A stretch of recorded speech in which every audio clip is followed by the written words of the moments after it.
संस्कृताय नमो नमः की ओर से मैं आज आपके सम्मुख एक नया वीडियो लेकर आया हूं और वह होगा काव्येषु नाटकम रम्यम, काव्यों में नाटक श्रेष्ठ। अभी जब मैंने 2019 में वीडियो बनाना चालू किया था तो उसके बाद मैंने बीच में अंतराल बहुत कर दिया। लोगों ने बहुत कहा, लेकिन समय के अभाव के कारण मैं वीडियो नहीं बना पाता रहा। लेकिन अब समय निकाल के मैंने बनाना शुरू किया। बच्चों ने पसंद भी किया, लोगों ने पसंद किया, बहुत लोगों ने देखा। और अभी मैं व्यास समारोह में गया था तो वहाँ कुछ परिचित मिले और लोगों ने कहा कि मिश्र जी, आप अभिज्ञान शाकुंतलम पर कुछ कार्य करिए। हम लोग चाहते हैं कि आपका ज्ञान जो है वह अभिज्ञान शाकुंतलम में स्फुटित हो। मैंने कहा ठीक है, आप लोग जब कह रहे हैं तो मैं उस पर भी कुछ अवश्य करूँगा। तो आज बृहस्पतिवार है, आज के दिन से हमने लोगों को प्रस्तुत करने के लिए, अपनी बात रखने के लिए वचन दिया था। उसी के अनुरूप आज मैं अभिज्ञान शाकुंतलम के कुछ पात्रों को लेकर आया हूं, जिसमें पुरुष पात्र एवं स्त्री पात्र हैं। तो सबसे पहले आप देखें, काव्य है, काव्यों में नाटक सर्वश्रेष्ठ है।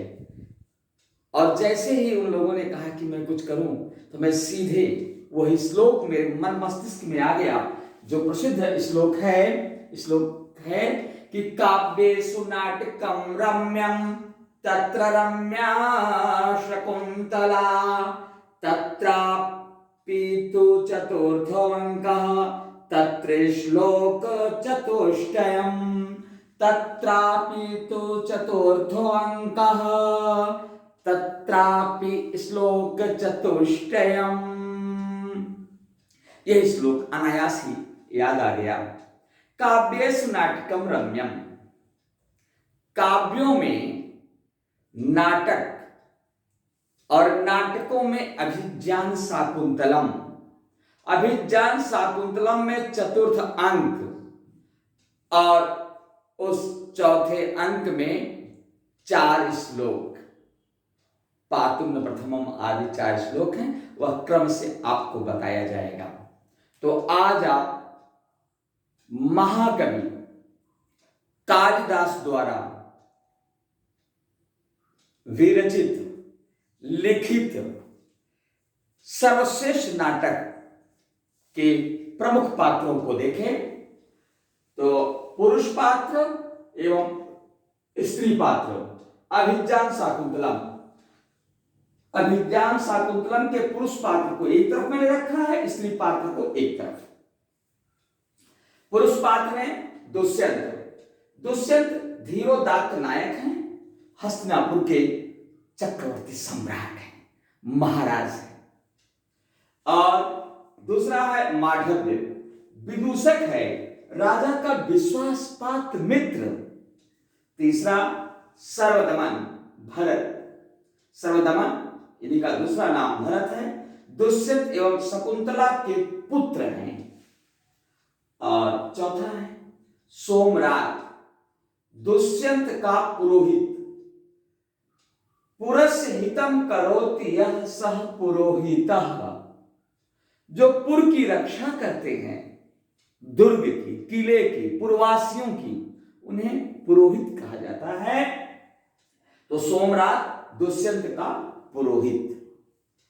सूत, दुष्यंत का सारथी, जो दुष्यंत का रथ जो हाँक रहे हैं वह सूत्रधार है। रैवतक, द्वारपाल, सूचक एवं जालुक, ये तो सिपाही हैं। 8वां है स्याल, कोतवाल, स्याल राजा का साला, ज्यादातर स्याल यही होते रहे। और कोतवाल के बारे में कहा ही गया है, कई बार प्रचलन में मैं सुनता हूं कि सैया भाई कोतवाल अब डर काहे का, तो श्याल जो थे वो कोतवाल हो गए थे। और उसके बाद में करभट, संदेश वाहक। जब भी कर या पत्र, करभक आदि शब्द का प्रयोग हो तो जान लीजिए कि हाथ से कुछ देने वाले ये हैं, तो ऐसे लोग पत्रवाहक ही होते रहे या संदेशवाहक। तो करभक कौन है? संदेशवाहक है। इसके बाद में है महर्षि कर्ण। महर्षि कर्ण शकुंतला के धर्म पिता, तपोनिधि, आश्रम के मुख्य आचार्य, वर्तमान काल के कुलपति। इसमें कुलपति जिसे कहा जाता है, विश्वविद्यालय में कुलपति होते हैं, उसी तरह से आश्रम में तपोनिधि कर्ण थे। इसके बाद में है सारंगरव एवं सारंगवत। ये तो महर्षि कर्ण के श्रेष्ठ शिष्य हैं और इन दोनों की बहुत बड़ी भूमिका है इस नाटक में, अभिज्ञान शाकुंतलम में।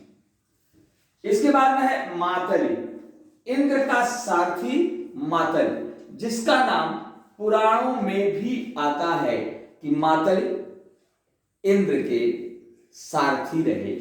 तो आप देखने की बात है, इंद्र का सारथी मातली है और यहां पर दुष्यंत का सारथी सूत, ये दोनों हैं। और यहां क्या है? ऋषि मारीच के पुत्र, ऋषि मारीच, महर्षि मरीच के पुत्र और प्रजापति। जो ऋषि मारीच हैं ये मरीच के पुत्र एवं प्रजापति हैं। इन्हीं को मारीच को ही कर्ण ऋषि भी कहा जाता है। कर्ण नहीं, क्षमा करें, कश्यप ऋषि, इन्हें कश्यप ऋषि भी कहा जाता है। और यह भरत के यानी सर्वदमन के धर्म पिता रहे, यानी कि पालन पोषण में इन्होंने मदद की। और सूत्रधार नाटक का व्यवस्थापक, जो कि संपूर्ण नाटक के व्यवस्थापक रहे, सबसे पहले सूत्रधार ही आते हैं। और सूत्रधार की बहुत बड़ी भूमिका होती है। अगर सूत्रधार ना हो, अगर सारथी के हाथ में रास ना हो तो घोड़ा पता नहीं कहां रथ को लेकर चला जाए, रथी सहित। तो सूत्रधार सूत्र पकड़े रहता है और नाटक को अति उत्तम रीति से प्रस्तुत करने के लिए आगे बढ़ाता है, उसे सूत्रधार कहा गया है। नाटक का व्यवस्थापक। पुरुष पात्रों को मैंने आपके सम्मुख प्रस्तुत किया। इसके बाद में स्त्री पात्र शकुंतला मुग्धा नायिका है, विश्वामित्र एवं मेनका अप्सरा की पुत्री है, महर्षि कर्ण की धर्मपुत्री है, महर्षि कर्ण की धर्मपुत्री है। प्रियंवदा शकुंतला की एक सखी है जो बहुत मीठा मीठा बोलती है। और एक है अनसुईया जो कि शकुंतला की सखी वो भी है और वह उत्तम वचनों को तो प्रस्तुत करती है, ऐसा नहीं को कड़वा बोलती है, वो भी मीठा ही बोलती है, लेकिन प्रियंवदा अधिक मीठा बोलती है। प्रियंवदत या सा प्रियंवदा। सानुमति मेनका की सखी है, अप्सरा है।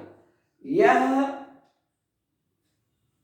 अत्यंत महत्वपूर्ण भूमिका निभाती है शकुंतला के संरक्षण में।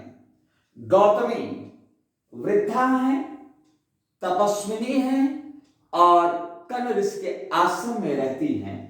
अदिति ऋषि मारीच कश्यप की पत्नी है तथा देवों की माता है। पुराणों में कई बार आया है, अनेक पुराणों में, कि कश्यप ऋषि की अनेक पत्नियों में दो पत्नी थी, अदिति और दिति।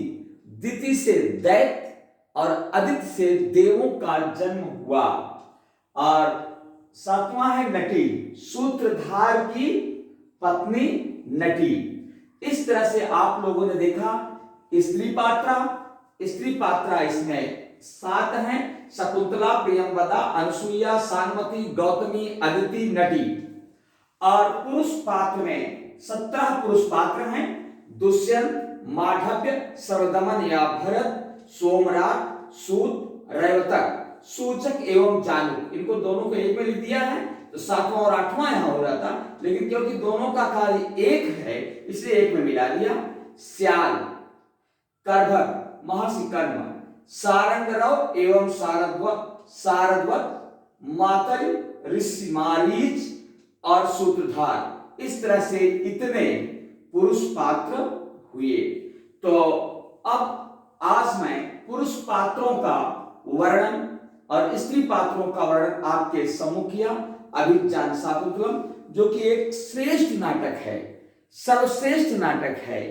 आपको मैंने श्लोक के माध्यम से भी बताया कि काव्येषु नाटकं रम्यं तत्र रम्या शकुन्तला तत्रापि तु चतुर्थो अंकः तत्र श्लोक चतुष्टयम्। तो वो 4 श्लोक जो मुख्य हैं उनको क्रम से बताया जाएगा।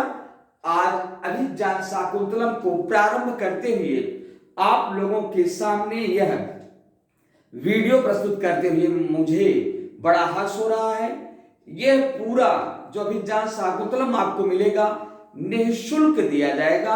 आप लोग निःशुल्क पढ़ें, आनंद लें, ज्ञान प्राप्त करें और यह महाकवि कालिदास को समर्पित रहेगा पूरा का पूरा, क्योंकि कालिदास के प्रेमियों को, उनके स्नेहियों को, कालिदास को पढ़ने वाले बच्चों को यदि मैं कुछ दे सका तो मैं अपने को धन्य मानूंगा। इसी के साथ मैं अपनी वाणी को विराम देता हूं, लेकिन इतना कहता चल रहा हूं कि अगली मेरी वीडियो देखने के लिए मुझे लाइक करें, सब्सक्राइब करें एवं शेयर करना ना भूलें, जिससे अधिक से अधिक कालिदास के प्रेमी, संस्कृत के प्रेमी, संस्कृत के छात्र, संस्कृत के अध्यापक, संस्कृत के छात्राध्यापक इसको पढ़ करके आनंदित हो सकें, लाभान्वित हो सकें। नमो नमः।